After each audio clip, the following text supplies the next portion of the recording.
So it's game on, and if it's game on, preview show on. Here's Gavin White. I need someone just to talk through what it was like on a Saturday morning at the team hotel with people going down like flies. How was it? Yeah, it was a bit scary to be fair. Obviously a few of the boys took ill and obviously they needed to get tested. Came back negative, came back positive, sorry, and it was something we didn't need really, but at the end of the day we have to think about them first and foremost and their health, and obviously we wanted to play the game as much as possible, but unfortunately we couldn't. You've had this before, haven't you? You had COVID before. How badly did it affect you, and how long do you think it's going to affect these players? Yeah, I had it the last international duty when we played Chef Wed. I found out the morning of that. I had it. It was really bad to be fair, because I've obviously told you before about it. Probably in bed for 5 days. Obviously I had to isolate for 10, so it wasn't nice. So I know what it's like. So I know what the boys are going through at the minute. I've obviously spoke to a few of the boys and they're struggling. Yeah. So as I say, like it's a bad time to get it because of the much games you have. But at the end of the day, we have to think about them first. We also have to think we've got 2 big games this week. I think it can be a rallying call for those that are still here. You'll be more determined than ever before, surely. Yeah, of course. You know, we've got to get on with it. You know, we have a big squad and we have still players to come in who's going to do the job. You know, great players there. So you know, obviously we have great players missing as well, but the boys will be ready for the moment when it comes.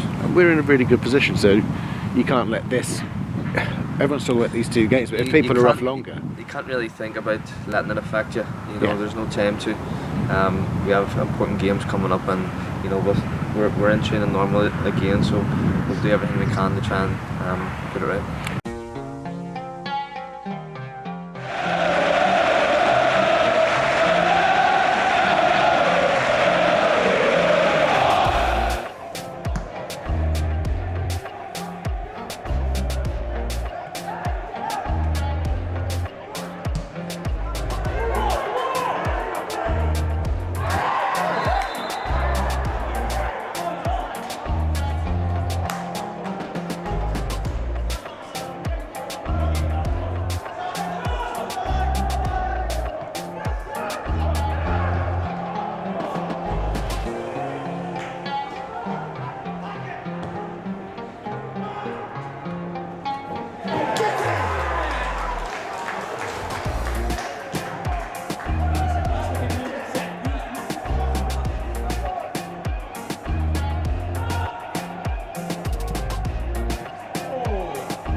So a couple of weeks ago we ran a story about Beth Lumsden, the top scorer for the Oxford United women team, training around the first team.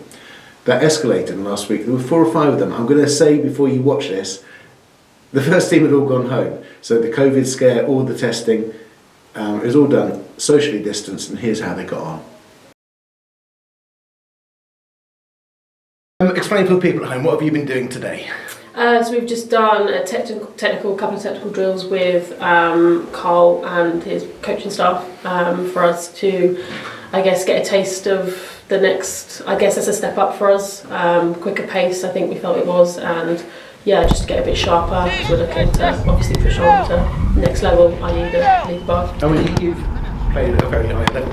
Have you done this before, working with the first team manager at a club or anything like that? No. I've played. Played for a couple of championship teams, which are the league above, and obviously that's a step up itself. But never actually had any sessions involved with the men. So yeah, I think just that level of playing with men and that quicker tempo, that quicker pace. No, it's not something I've done before. So yeah, really excited and glad to be involved in.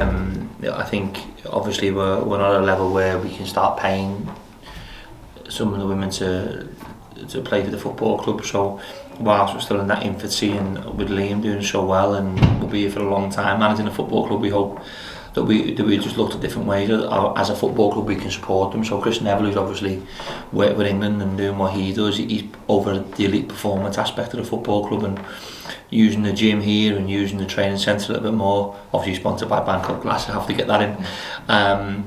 We felt that an extra training session on the same day as their training night would be able to encompass a little bit more of a technical and increase the ball speed as well, just so when they do hopefully get to the levels we want to get to, we feel that we can be ultra competitive in that. They've done really well in the league so far this year. We know there's some big teams in that league, a little bit like ourselves, where we're almost punching above our weight at times.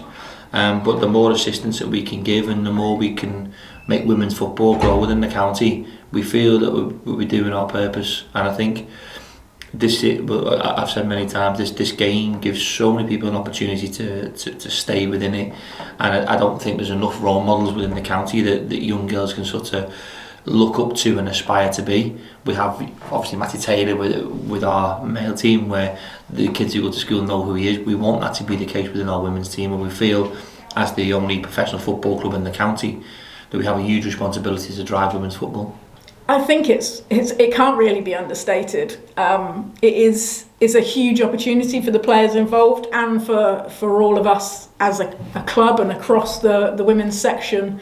Fair play to Carl. He's put in his time. Wayne Brown put in his time today, and I know and Leon Blackmore Such as well. And I know Shorty is going to do sessions as well with the defenders in particular. As a Premier League defender, it's huge experience, and the players that are able to be involved will reap the benefits from it massively. But I think that will really filter down across the rest of the players who, through work commitments can't get here during the day.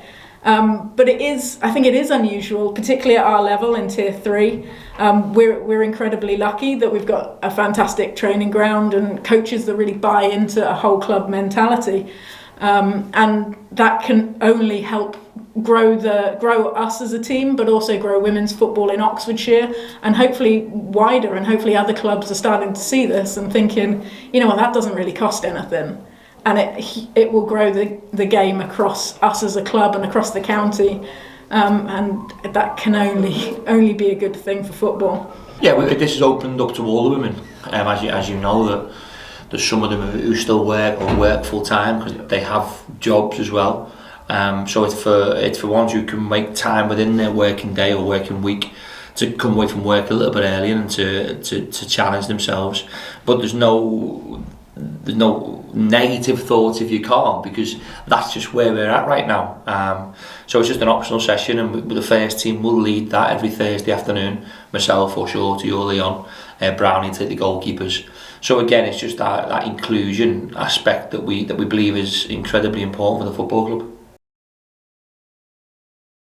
Usually this is the bit where I'm sitting your side of the desk and we can have a chat, but we can't for distancing and stuff. Social distancing. You are the managing director, so explain for the people at home the measures we've put in just at the training ground today and around the club as a result of what happened on Saturday.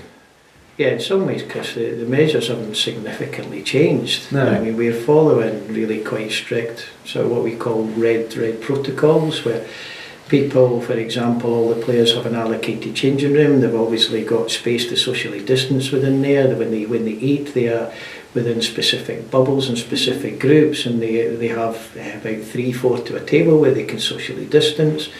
Masks, we test virtually every single day, and masks are basically compulsory. So in some ways we haven't really done for this week and today too many things that are totally different. I mean, what we have done today is obviously players, as per normal, are coming in the cars on their own, and we won't have anything to eat. We'll stay out of the building, and the players will simply train, and they will go home. Which is why you're sat the other side of the desk to me. All the windows are open.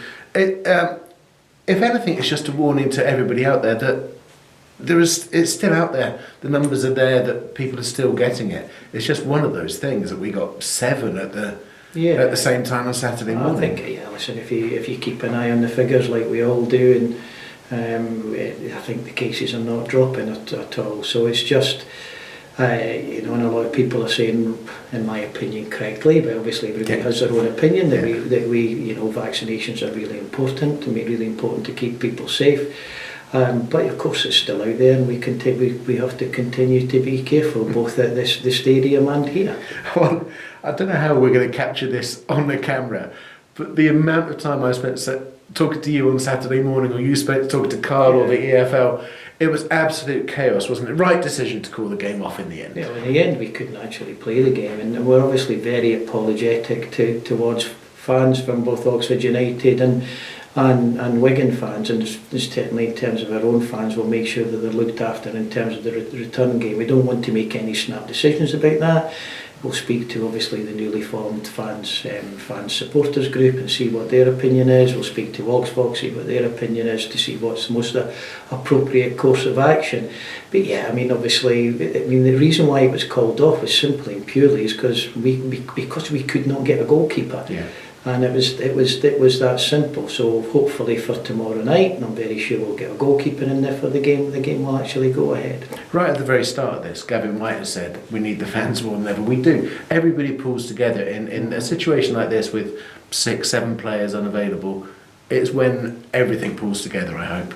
Yeah, we always need the fans, Chris, don't we? And I think our fans are magnificent, both home and away.